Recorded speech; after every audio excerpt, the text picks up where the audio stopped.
Vamos falar aqui, resumidamente, um pouquinho sobre marés. Vocês já devem ter visto isso, talvez, em física, não sei.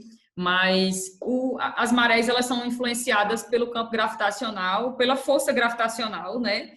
Que os corpos, eles exercem uns sobre os outros. Então, tipo, a Lua e o Sol, eles exercem influência sobre as marés aqui no nosso planetinha. Principalmente a Lua, porque quanto mais próximo o corpo celeste estiver, né? Mais influência ele exerce sobre aquele outro corpo. Então, a Lua, ela exerce uma influência bem maior do que o Sol, mas o Sol também exerce influência sobre as nossas marés. Aí, olha, a gente sabe que durante o dia existe a formação de marés altas e marés mais baixas, né?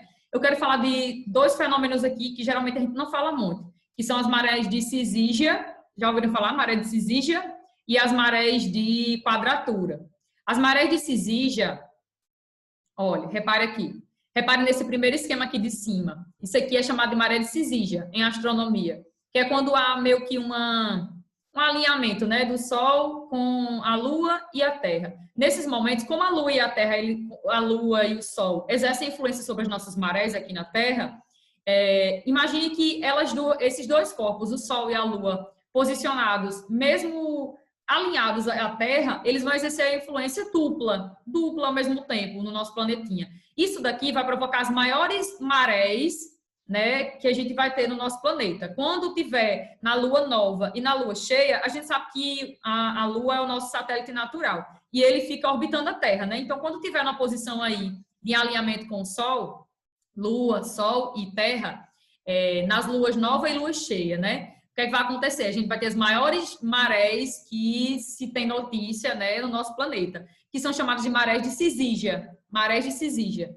E quando for as marés de quadratura, que é quando meio que faz um L, sabe? O ângulo aqui do Sol com a Lua faz meio que um L em relação à Terra. Se você reparar, isso aqui é tipo um L, tá vendo? Quando acontecer isso aqui, no quarto crescente e quarto minguante, quando a Lua estiver crescente, né, ou minguante, o que é que vai acontecer? A gente vai ter as menores marés, né, que é chamada de maré de quadratura. São as menores marés da Terra. Ok? Geralmente, a frequência entre uma maré alta e uma maré baixa é em torno de 6 horas para acontecer. Rios e lagos, vamos lá. Bem básicozinho. Um rio é um corpo de água natural corrente. Ele nasce em áreas mais elevadas e deságua em áreas mais baixas. Ele tem um curso e ele deságua em áreas mais baixas.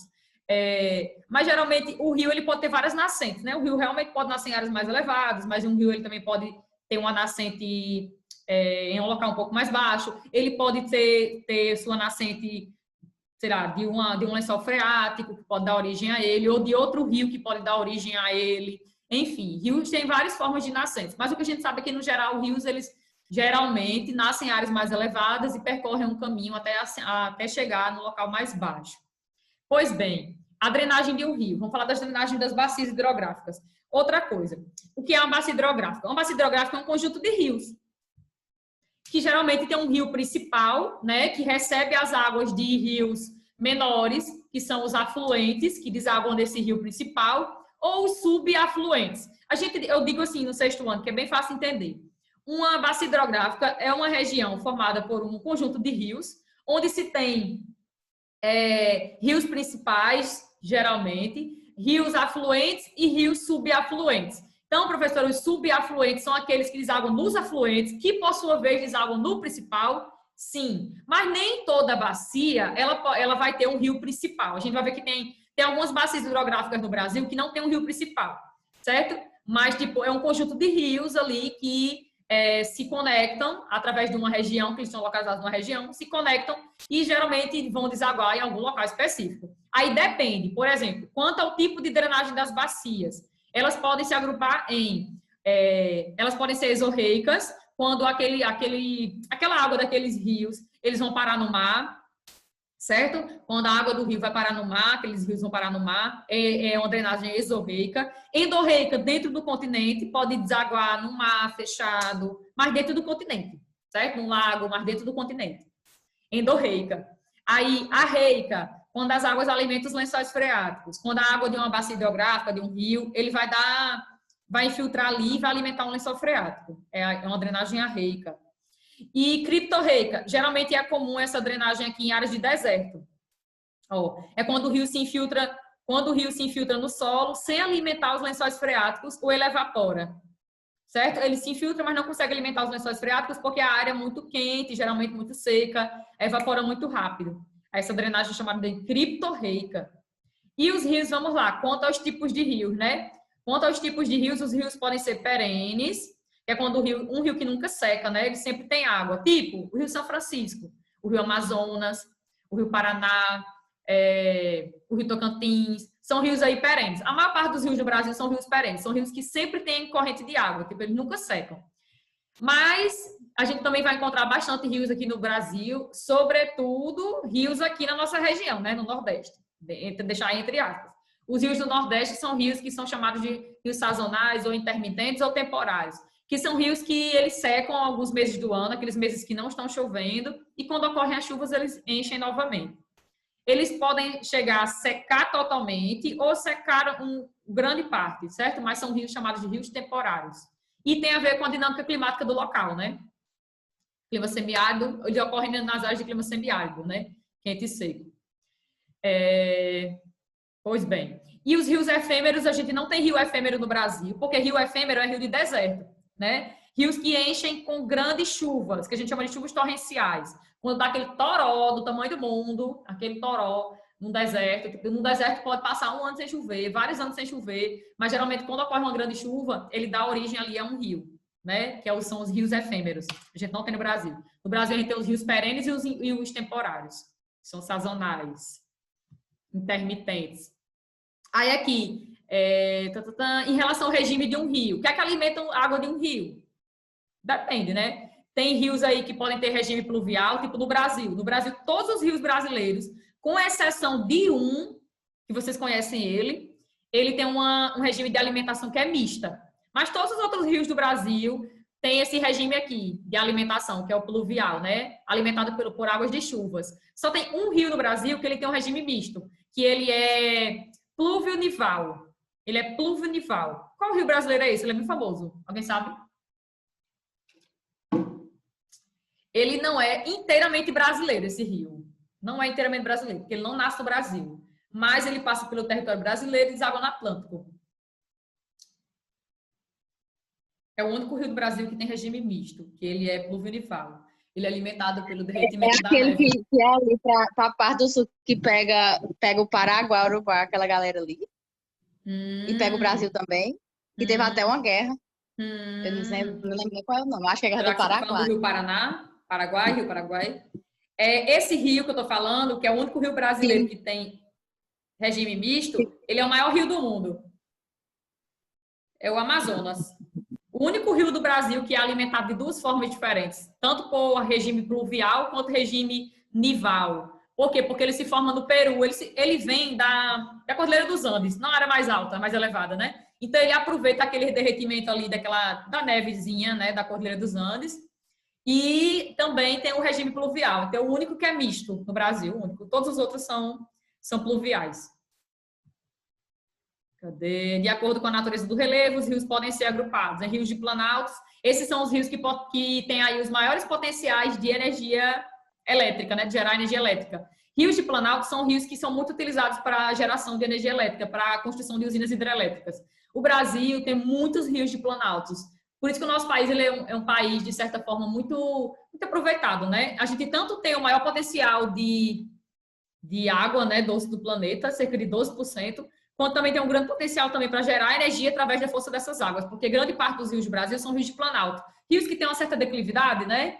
E é essa declividade que faz ali a força, que faz mover as turbinas, que está ali para um gerador, que aproveita aí para gerar energia elétrica. Ok. Aí tem os rios de planícies, mas tem muita gente que diz assim, já vi muito professor dizer que rios de planície eles não podem ser aproveitados do ponto de vista para gerar energia elétrica, mas podem sim, porque a gente já tem tecnologia suficiente, a gente não sei, né, mas pelo menos o mundo já tem tecnologia suficiente para construir usinas hidrelétricas em áreas de rios de planície, né, que tem pouca ondulação do terreno. Tem como a gente construir suportes, né, para fazer com que promover uma correnteza da água nessas áreas também. As famosas eclusas, tem como fazer também. Mas no Brasil, né, os rios de planície, como por exemplo, o maior rio que deveria ser aproveitado bastante para geração de energia hidrelétrica no Brasil, não é, que é o Amazonas. Ele é o que tem o maior potencial mas como é um rio de planície, grande parte do Rio Amazonas está numa área de baixa ondulação do terreno, então ele não é muito aproveitado. O rio, na verdade, o rio mais aproveitado no Brasil para a geração de energia hidráulica é o Paraná. Ele é o que tem o maior potencial. E depois dele vem o São Francisco, que é muito importante também. Vamos falar já deles. Blá, e aqui tem as partes de um rio. Ó, eu vou dar uma puladinha, viu? Eu acho que isso aqui não é uma coisa assim. Você dá uma olhada aí. Aqui está falando o maior depósito de lixo dos oceanos. Diz aqui que o lixo que a gente fica visível para a gente nos oceanos é só a ponta do iceberg, porque, na verdade, o lixo dos oceanos é uma coisa gigantesca, né? E a maior concentração de lixo no oceano do mundo está localizada aqui no Pacífico, entre a costa aqui dos Estados Unidos, na América do Norte, com até mais ou menos aqui na Ásia, né? Mas pegando principalmente dos Estados Unidos até o Havaí, a quantidade de lixo é gigantesca. O livro traz aqui uma porcentagem, mais ou menos. Ó, o maior depósito de lixo do mundo está no Oceano Pacífico, que fica entre a costa da Califórnia e o arquipélago do Havaí. O tamanho disso tudo é aproximado em 680 mil quilômetros quadrados, contendo 100 mil toneladas de detritos. Então, o que a gente vê no oceano é coisa muito mínima em relação ao que realmente existe, né? E os oceanos, eles são muito degradados, não só por ação de navios petroleiros, navios que transportam petróleo, não, né? Como também por dejetos industriais, domésticos também, que as pessoas jogam no rio, pensa que aquele rio não vai parar no mar, que leva para o oceano. Enfim, vira aí uma coisa gigantesca, que a gente sabe que isso causa uma mortandade de peixes, de biodiversidade no geral, né? A gente está cansados de ver aí imagens na internet de animais que são encontrados nas proximidades de praias, quando você abre ele, ou então na boca dele mesmo, né?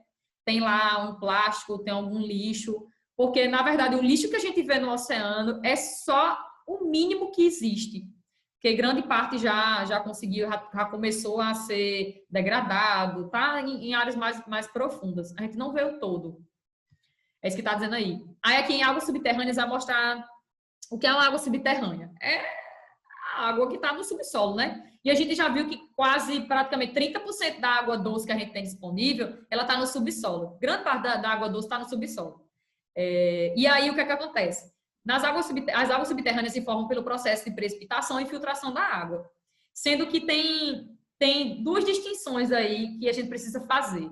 Existem as águas subterrâneas, que são os lençóis freáticos, e existem os lençóis que são artesianos. Aqui, por exemplo, recarga de lençol freático, lençol freático. Um lençol freático é tipo uma água subterrânea que está próximo da superfície. Está próximo da superfície. E outra coisa, não fica desse jeito como a gente vê nas imagens, nesses esquemas. Água subterrânea, eu pensava lá no ensino fundamental que as águas subterrâneas eram que nem que eu vi nas imagens. Tipo essa daqui, tá vendo? É como se tipo fosse solo, solo, solo. Aí, sei lá, aí do nada você encontra um monte de água. Aí, um pouquinho tem rocha e pronto, acabou. Eu pensava que era assim. Que nem tá no esquema. Mas não é assim. A água subterrânea, ela tá entre as paredes rochosas, ela tá também nas fissuras do solo, ela tá presente no solo também. Enfim, ela não fica desse jeito, como a gente vê no esquema. Eu pensava que era assim, mas não é assim. Pois bem, coisa de gente inocente, né? Mas também eu nunca perguntei pra professora de geografia, nem pro professor de geografia, como é que era. Só vi isso depois. Aí essas águas, esses lençóis freáticos, eles ficam mais próximos da superfície e são mais fáceis, né, de você pegar essa água, né, e tal, e utilizar. E tem os outros lençóis, que são chamados de lençóis artesianos. Os lençóis artesianos é onde se localizam os aquíferos, porque aquíferos geralmente se localizam em áreas mais profundas, né? Um lençol artesiano é água subterrânea e se localiza em áreas mais profundas, né? Que é necessário que você perfure aquilo ali, utilize toda a infraestrutura para pegar aquela água. São lençóis artesianos. E os aquíferos, eles estão localizados em locais mais profundos, em lençóis artesianos. E grande parte, falando da nossa região, né? Os nossos poços aqui, que o pessoal geralmente perfura, são poços artesianos, né? Não são de lençóis freáticos, não. Pode reparar que é utilizada toda uma paramentação para perfurar, que geralmente está um pouco mais profundo. Os lençóis daqui a maior parte são artesianos. Aí aqui fala dos aquíferos, né, que nosso país tem. Na verdade, o aquífero Guarani, ele não é inteiramente nosso, né? ele pertence ao Brasil, a maior parte dele, mas ele também está presente no Paraguai, no Uruguai e na Argentina. Mas grande parte do aquífero Guarani é nosso. E, recentemente, descobriram e já começaram a explorar o maior aquífero do mundo, que é nosso também, a gente não sabia, né? Até pouco tempo a gente não sabia que o maior aquífero do mundo era totalmente brasileiro, que fica aqui nos estados do Amazonas, pega aqui o Amazonas, pega o Pará e o Amapá, um pouquinho do Amapá, que é o Alter do Chão. Ele é o maior aquífero do mundo, não em extensão territorial, ele não é maior em extensão. Pode olhar que o Guarani ele é maior em extensão, mas ele, o Alter do Chão ele é o maior em quantidade de água, em volume de água. Ele é o maior em volume de água do mundo. Ele é o maior do mundo. E, né, estima, tem mais ou menos o quê?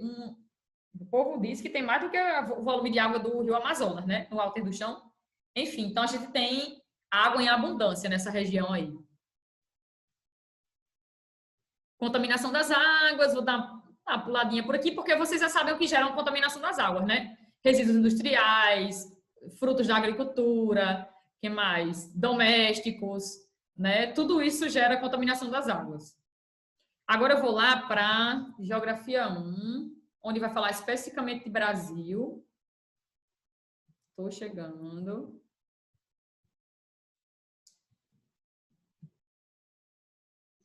Olha. Os meninos passados olharam para leram isso aqui e fizeram, e que coisa engraçada. Aí o que é? Aí eles disseram, o autor do livro colocou que o Brasil é abençoado por Deus. Aí olha aqui, as reservas brasileiras de água doce. Essa aula é aula 15 também, viu? Em Geografia 1. Tem aqui, ó, em torno de 12% da água doce do mundo, o Brasil é o país ao qual Deus deu o privilégio de ter uma certa abundância de água. Aí teve um que fez assim para mim ano passado, oxi, e Deus daria o privilégio só para um país? Por quê? Por que não para os outros? Deus não é justo? Né? Aí começaram a criar a discussão na sala.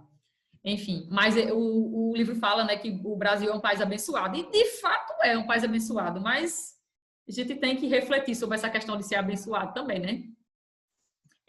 Mas, embora seja um país aí abençoado, tenha realmente 12% da água doce do mundo, essa água ela se distribui de forma irregular no nosso território. Tem muito mais água. Grande parte da água do Brasil está na região norte, né? Cerca de 70% da água do Brasil, 70%, está na região norte.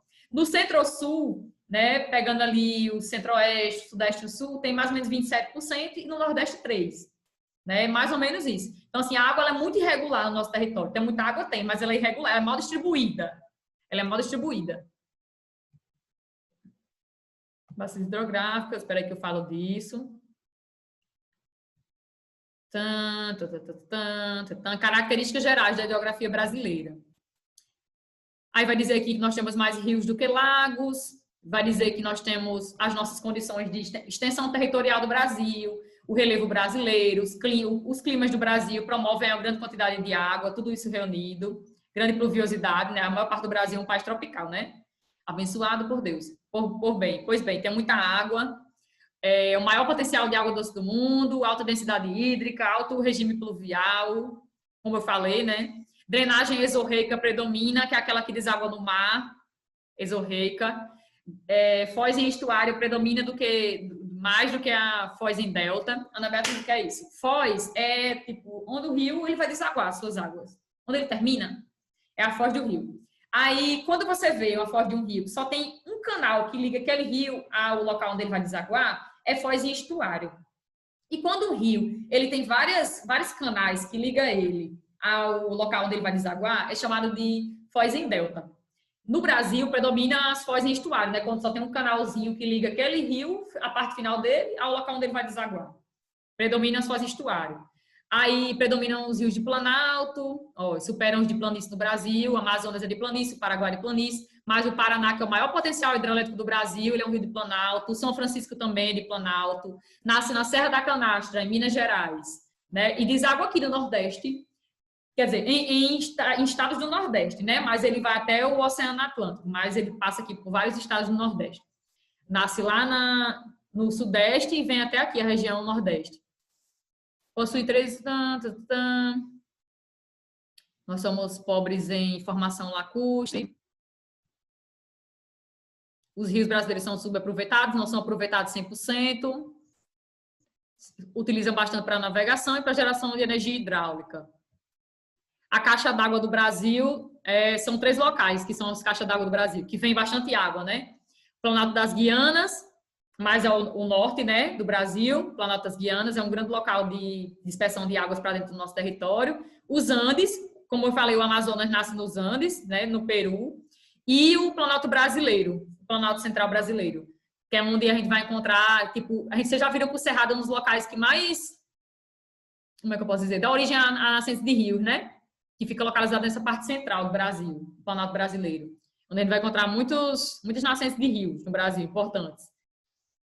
Aí aqui tem bacias hidrográficas. Nós temos no Brasil 12 bacias hidrográficas, 12 grandes conjuntos de rios, né, que banham o país. Dessas 12 bacias hidrográficas, 7 delas levam o nome do rio principal, que são o Amazonas, o Paraná, o Tocantins, São Francisco, Parnaíba, Paraguai e Uruguai. Mas tem alguns rios no Brasil, ó. Cadê? Deixa eu ver aqui. Ó, das 12 bacias hidrográficas que existem no Brasil, faremos um estudo individual de 6. Ah, aqui não tem não, falando não, o negócio não. Que eu falei. Ah, tem aqui, mas não diz a quantidade, né? Tem algumas bacias hidrográficas no Brasil, que eu acredito que são essas outras 5, né? Esse tempo todinho eu era calculando, viu? Essas outras 5, tem 5 bacias hidrográficas no Brasil que elas não têm um rio principal, né? Possivelmente, já que ele diz aqui que tem 7 que levam o nome do rio principal, e tem algumas bacias que não tem um rio principal, elas são um conjunto de rios mesmo. Aí aqui cita, no livro de vocês, cita 6 bacias, que são as mais importantes do Brasil. Aqui são a mapinha das 12.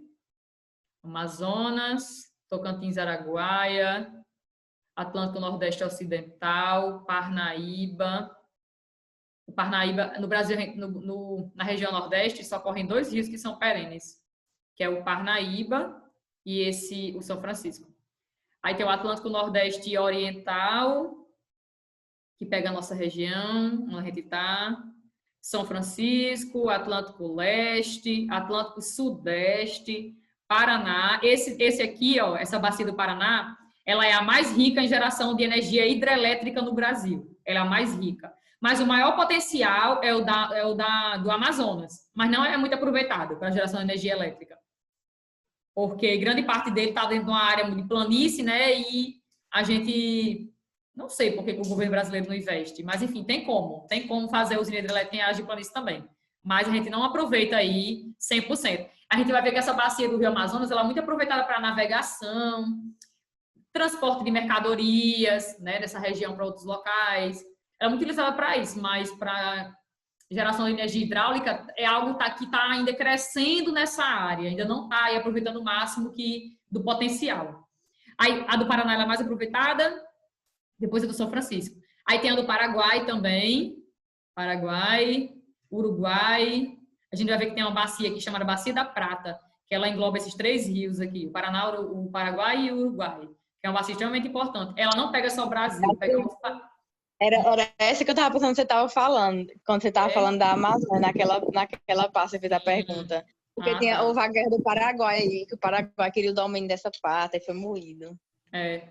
No caso, a gente tem aqui a usina binacional de Itaipu, né, que pega Brasil e Paraguai. Sabia que a geração de energia que é feita pela Itaipu, lá no Paraguai, o Brasil compra praticamente quase todo. O Brasil compra a energia porque ela é binacional, mas grande parte dela está no Brasil. E o Brasil compra essa outra parte do Paraguai. Sendo que o Paraguai rola uma treta, porque o Paraguai... reclama que o Brasil está comprando energia muito barata, né? Que eles estão saindo prejuízo. Mas, enfim, Paraguai, Uruguai e Atlântico Sul. Atlântico Sul. E aqui vai falar um pouquinho de cada uma delas, né? Bacia Amazônica, Rio Negro e Solimões, vocês lembram, né? Rio Negro e Solimões, eles têm cores diferentes, eles têm composição diferente, têm densidade diferente, temperatura diferente. Aí promove aí essa diferença de coloração da água. Aqui vai falar do Amazonas, o maior rio do mundo, maior do que o Nilo. Maior do que o Nilo em extensão territorial, maior do que o Nilo em volume de água, né? Ele é o maior do mundo em tudo, em todos os quesitos. Mais caudaloso, de maior potencial hidrelétrico, mas não é aproveitado. Vai dizer aqui nessa parte também que ele é mal aproveitado. Aí aqui tem Bacia Amazônica e os projetos hidrelétricos nessa região.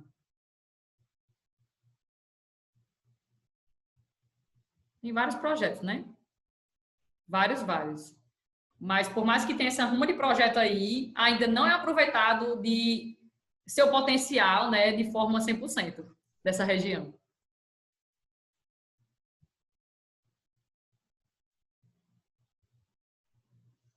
Bacia do Tocantins, é a maior bacia inteiramente brasileira, inteiramente, porque no caso Amazonas, o Amazonas ele não nasce no Brasil, né?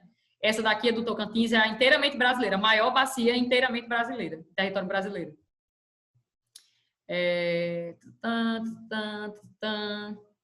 Vem sendo bastante utilizada para geração de energia hidrelétrica. Nela está situada uma das usinas mais importantes do Brasil, que é essa de Tucuruí. A de Tucuruí foi uma usina construída para subsidiar aquela região mineral dos Grandes Carajás, no Pará, para subsidiar de energia, né? Aquela região dos Grandes Carajás, do projeto Grande Carajás, no Pará, de grande exploração de minério de ferro no Brasil, pela Vale. Enfim. Aí tem aqui a Bacia do São Francisco. Como eu falei, o Rio São Francisco, ele nasce aqui na Serra da Canastra, em Minas Gerais, nasce numa área mais elevada do terreno, numa serra, né? E ele vem, corta o Nordeste, olha, pela Bahia. Aí aqui houve tem um projeto de transposição, né? Eu procurei antes dessa aula ver como é que estava o projeto de transposição, né? Que eu botei no celular. A última notícia que eu encontrei da transposição do São Francisco foi uma notícia de julho de 2020, né? Que diz aqui que deixa eu olhar qual é a fonte. Folha de São Paulo. Não.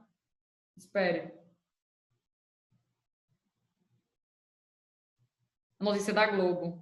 Diz aqui que o projeto de transposição do Rio São Francisco está na sua fase final. Mais de 90% concluída, mas está em sua fase final. Aí tem outras notícias bem interessantes, que diz assim: o governo quer privatizar serviços da transposição do Rio São Francisco em 2021.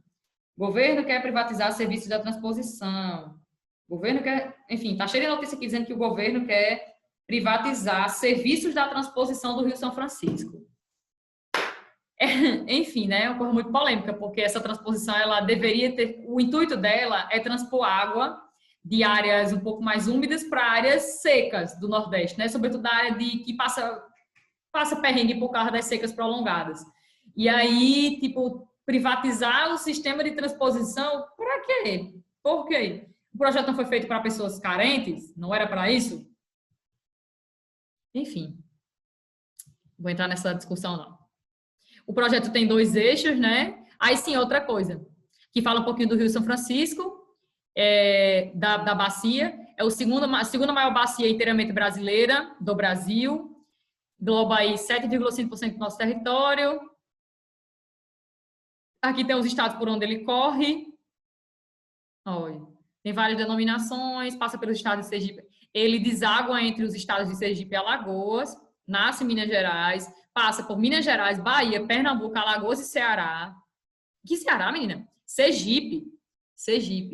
Aí é multifuncional porque as águas dele são utilizadas para várias coisas, geração de energia hidrelétrica, navegação, irrigação, muito utilizado para fruticultura irrigada, né, no Nordeste brasileiro, de grandes multinacionais que se instalam aqui no Nordeste para produzir frutas tropicais.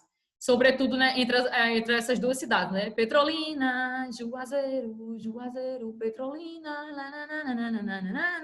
Petrolina e Juazeiro são cidades, eu sou doida para conhecer, são cidades separadas pelo Rio São Francisco. Alguém já foi? De um lado tem Petrolina, no Pernambuco, aí o rio corta essas 2 cidades, do outro é Juazeiro, na Bahia. Cadê? Alguém falou aqui, acho que alguém já foi. Cante mais. Canto não. Ai, meu Deus. Mas, enfim, Petrolina e Juazeiro são cidades de grande cultivo de frutas, de fruticultura irrigada aqui no Nordeste.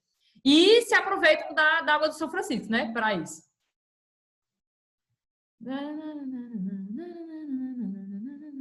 Aí, ó, usinas que são importantes, né? Nessa região da bacia do São Francisco. Paulo Afonso, que eu acho que é a mais que vocês mais conhecem. Paulo Afonso. Sobradinho. Eu já cantei uma música de Sobradinho para vocês. Eu não sei se eu já cantei. Uma música que fala de Sobradinho, dessa usina aqui. Tem uma questão do Enem sobre Sobradinho. Vocês precisam ver essa questão, peraí. Eu acho que eu já até mostrei, mas se eu já mostrei, vocês vão me dizer agora se eu já mostrei. Muito fácil. Questão Sobradinho. Bora, mulher, apareça. Enem 2011. Foi Enem 2011. O homem chega já, desfaz a natureza, tira a gente, põe represa, diz que tudo vai mudar. O São Francisco lá pra cima da Bahia diz que dia menos dia vai subir bem devagar. Eita, eu tô cantando tudo fora do ritmo. E passo a passo vai cumprindo a profecia do Beato que dizia que o sertão ia alagar, o sertão ia ir amar, dá no coração. Aí a questão vem. O trecho da música faz referência a uma importante obra na região do Rio São Francisco. Uma consequência socioespacial, tanto para a sociedade em relação ao espaço, né? Dessa construção foi, letra A migração forçada da população ribeirinha. B, o rebaixamento do nível do lençol freático local, rebaixamento. C, a preservação da memória histórica da região. D, a ampliação das áreas de clima árido, o que é que tem a ver? Clima seco. E, a redução das áreas de agricultura irrigada, redução das áreas de agricultura irrigada. A letra da música fala o quê? O homem chega, já desfaz a natureza, tira a gente, põe represa. Pronto, resposta, letra A. Migração forçada da população ribeirinha. Acho que essa questão foi a questão mais fácil desse ano, 2011. Muito, muito fácil. Porque a letra da música está dizendo a resposta já. Olha, tira a gente, põe represa. O fator aqui que está explicando, e a questão ainda diz que é uma consequência socioespacial. Né? Então é isso aqui. Migração. Quando você constrói uma usina hidrelétrica, você causa vários danos. Embora seja uma energia renovável, ela causa danos sim, impacto sim, no meio. Força as pessoas saírem do seu local, remete o conceito de lugar delas, pertencimento àquele espaço. Pode ocasionar ali a perda de hábitat de espécies. Espécies podem morrer porque elas que vivem ali naquele exato local. Enfim, pode ocasionar a mortandade de peixes. Muita coisa pode acontecer. Não é uma coisa tão linda, não. Aí aqui tem atividades que mais influenciam na degradação dessa bacia, né? Do Rio São Francisco. Irrigação, efluentes químicos da agricultura, que é muito utilizada para a agricultura, né? As águas do São Francisco.